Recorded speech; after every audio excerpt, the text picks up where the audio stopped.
The Indianapolis Colts lose a tough game, only their second loss of the year, but losing to the Pittsburg Steelers 27-20. And really, Daniel Jones was horrendous. I'm sorry, he was bad. And now the question is, knowing his pass from the Giants and his 5 turnovers that he had against the Steelers, 3 interceptions and 2 fumbles lost, is this just one game? Or is this possibly a sign of what we will see from Daniel Jones in the playoffs? Colts fans and everyone around the NFL who are fans, thank you guys for watching this video. We will get right back into it. Real quick, if you go to my videos and you see we have playlists, these playlists are with every single team in the league. Colts fans, don't get mad at me. I love you guys. I've been propping you guys up this whole season. And as you see, we have all of our previous mentioned games. Look how nice I am. I said you guys should be taken seriously like 2 days ago. I said you might be the best team in the NFL. So don't let what you're about to hear about Daniel Jones dissuade you. We're good pals. Check out these other videos and hopefully you guys enjoy. For the Colts, as it stands right now, they still have the best winning percentage in the conference, tied with other teams though. After that loss, not a completely devastating loss by any measure, but if you are tied with the Steelers, they would actually, so let's say you lose another game and the Steelers win, the Steelers would then actually be able to overtake you. At some point, I assume the Colts have a bye. You see the Patriots and the Broncos right there as well, nipping at the heels. I believe they are behind the Colts because of the conference record. Yep, the Colts are 6-1 in the conference. One of their losses coming to the Rams actually helps them. And again, haven't played the Patriots, Broncos, or any of those other teams. And even really, when you look at the Colts, they were in a great spot heading into this game.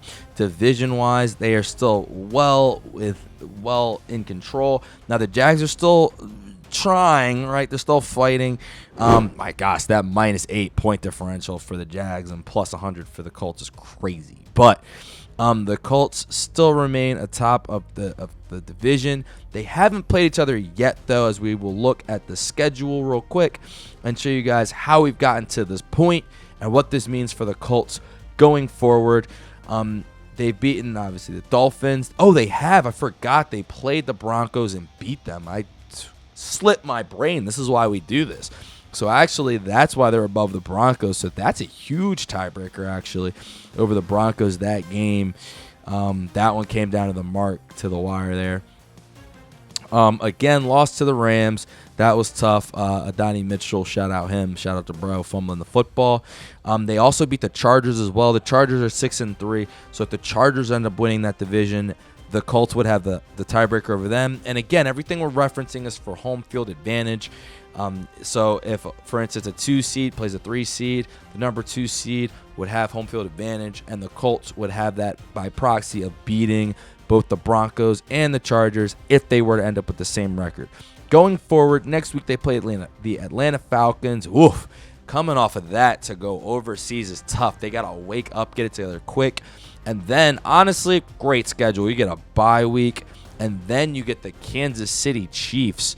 So you got to play the Chiefs. You wouldn't really want them any other time other than after a bye, and the Chiefs would have just been coming off of a Broncos game that could be tough for them. Then you get the Texans, the Jags, Seattle. This is actually a tough schedule now. I'm looking at it. Seattle, tough down the stretch. The Jags twice, the 49ers, the Seahawks. So we're going to find out a lot about the Colts going forward. And Colts fans have got to be hoping right now we didn't find out all we need to know about them in the Steelers game. All right, and on our new segment, before we get into the game breakdown, we have our comment of the week. Now, the last one was posted on Saturday morning. Didn't get, a ton of traction because it was throughout the later of the week. But 2 weeks ago, the Colts fans gave me a great comment. This is Pooder53 at Pooder53, Pooder 53. And he says, as a 31-year-old lifelong Colts fan, I haven't been this excited about our Colts since the Manning era when I was almost a teenager. I'm loving every minute of the season. Great video. Keep it up, man. Shout out to Pooter53. I actually read that while preparing for a DJ at a wedding. I was nervous about the wedding, and, I like to go through the comments. I like to answer all of them. So if you shoot me a comment, I'll answer. I love talking to you guys, and that one really uplifted my day. I hope that I'm not going to down his day, and I hope that what the Colts did on Sunday didn't take out of his energy. You can't really have loved that moment. It was really, really bad for Daniel Jones, unfortunately. And the crazy part, right, you're playing a Steelers team who not great at pass defense. We saw the Bengals kind of rip them to shreds. We've seen a couple teams throughout the season get to that Steelers unit. And right now, I actually forgot to write this down, so this is why we're here. I'm going to real quick just get up their passing yards per game. But on the first drive, it looked like business as usual for the Colts. They went down, scored a touchdown. It took a little bit longer, but it looked easy.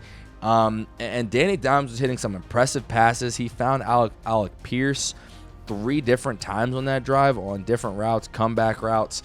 And it looked like the Steelers' corners, which had been a problem all year, were going to get exploited.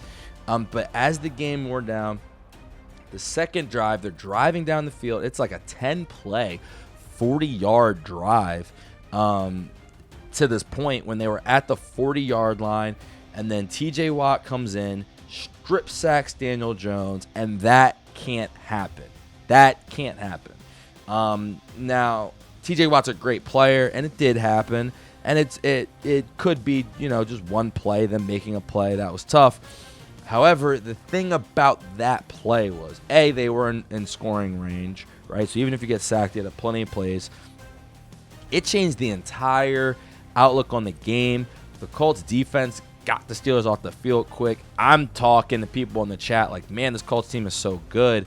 And then you turn over the ball, but that's fine, right? The Steelers go down, score a touchdown. Even that happens. Turnovers happen all the time in this league.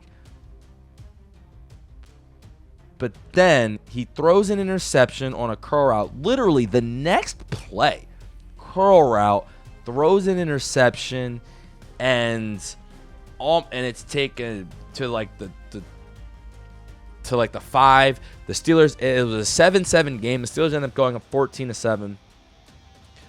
The defender was right in front of Daniel Jones.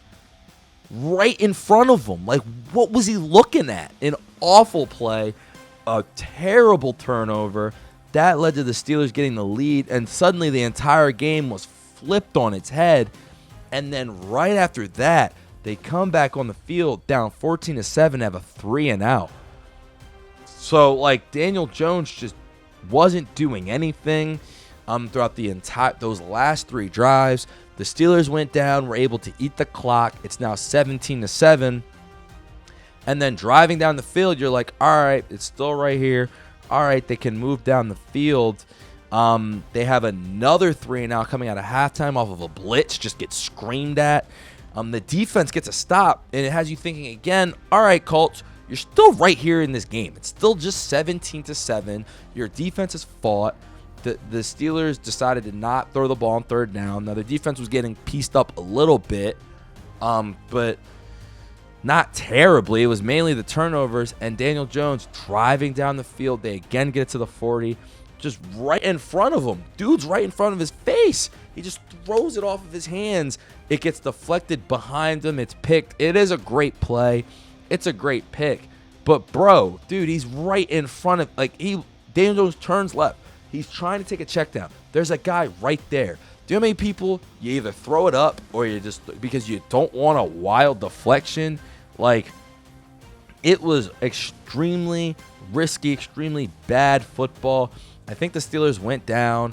They kicked the field goal or something. And then you got Highsmith later in the game, strip sack fumble at Jones. It was a complete unraveling. He had 5 turnovers himself this game. As a team, they had 4 coming into it. And in this game, he was sacked 5 times, and the offensive line had been number 1 in the league, only allowing less than a sack per game. That can't happen the first time you're under severe sack pressure. Like, that's the reality of the NFL. Like, you're going to have times where, you know what I mean, the defensive line gets home. But if the second they start getting home, you do that. And again, we saw it against the Rams. He had 2 interceptions, but it wasn't a complete unraveling like this. It was more maybe a Donnie Mitchell, sure, you know what I mean, making some bad plays. But, and again, I don't think I watched that game full front to finish, but quarterback turnovers and infect.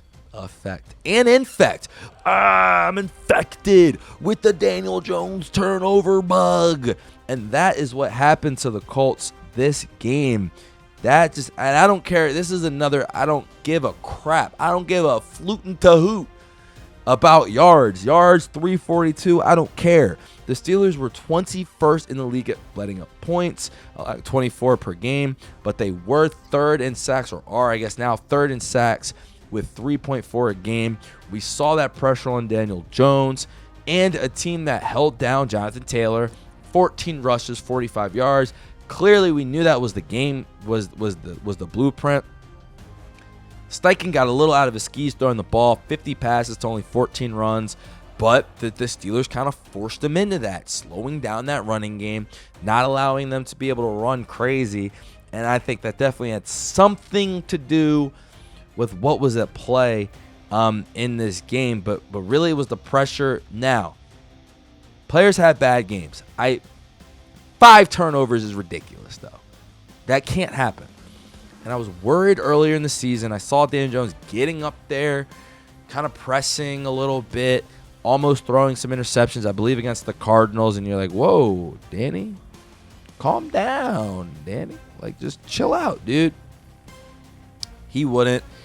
And, well, he did, actually. He didn't actually turn over the ball, but you saw kind of just weirdly, because I mean, the thing about Daniel Jones is, and when he is good, I mean, he is throwing an extremely accurate football. He believes he's a really good quarterback most of the time, and he goes out there and he does kind of sling the ball around and try to make plays.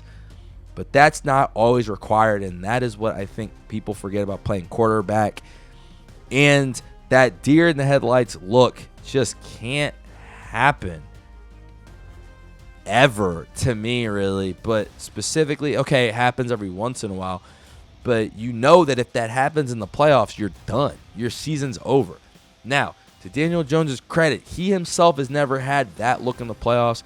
They beat the Vikings in a tough game. They were playing the Eagles. They were outmanned in that game. I mean, that Eagles team went to the Super Bowl, and that Giants team, as we've seen now, is just, they never made the playoffs after that. And maybe they were a good coach then. They did have Barkley then. But I'm not trying to even bring that up or use that against them. I think with how the season has gone so far, we can say maybe it's one bad game. Now, coming up, they play the Atlanta Falcons. The Falcons' run defense is very bad, so maybe this is just JT come back in, establish. But Daniel Jones, he's got to play a clean game against Atlanta because, you just don't want that. I think defensively they were cool. They weren't terrible. It's just really hard to judge them. I think that they got pieced up a little bit, but when your quarterback has 5 turnovers, and just keeps shooting you in the foot, it's kind of hard to judge the defense. I thought they were good early. I thought they tried to make crucial plays, but the Steelers' offense isn't that good, isn't that explosive either. The Falcons provide more explosiveness, so I'm really interested in the Colts team. I believe in the Colts. I do. But one of the things I believed in was that Daniel Jones could be kind of, I hate to use game manager, but just be smart with the football and not turn it over. That kind of implosion, maybe it was just, you know what I mean, caught off guard because of the sacks. But now you know, okay, this offensive line isn't perfect. JT isn't perfect. You will be under pressure at points this season. You can't go into that. Punts are fine. Not moving the ball at times is okay. You see quarterbacks all the time do that. 2 of them who won recently this week. Bo Nix, Bryce Young. My guy Hurts gets blamed for this, but it happens, right? Allen at times doesn't score all the time. Sometimes you end up with a field goal. You don't get a touchdown. But you trying to make a play you trying to make a huge home run hit every play is not what this team needs. Although, to be fair, it is part of the reason they are number 1 in the league in offense. But maybe they're just going to have to settle for being like 5 or 6 and not turn over the ball as much. They're still number 1 in points, by the way, with 33 a game.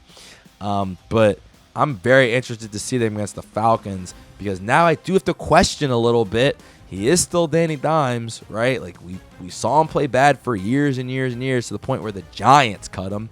Although the Giants is a mess, is one version of NFL Siberia. We'll get to some other ones. We know who they are, but Daniel Jones has to take a deep breath. They're still 7-2. They're still number 1 in the conference. Everything ahead of them. It's a bad game. You have to be safer with the football, and that's what you hope happens if you're a Colts fan for the rest of this year. Thank you guys so much for watching. I hope you enjoyed. Please watch some of the other videos on the site. I've created a playlist with each and every football team, and every week we will be going over those games. I'm really loving this, enjoying it, and hoping you guys are as well. Of course, like, subscribe, and if anyone wants to sponsor, we're looking for Lumia Sports Productions is looking for sponsors. Shout us out. We will shout you out during the video. Thank you guys again for watching. Have a great day. Enjoy.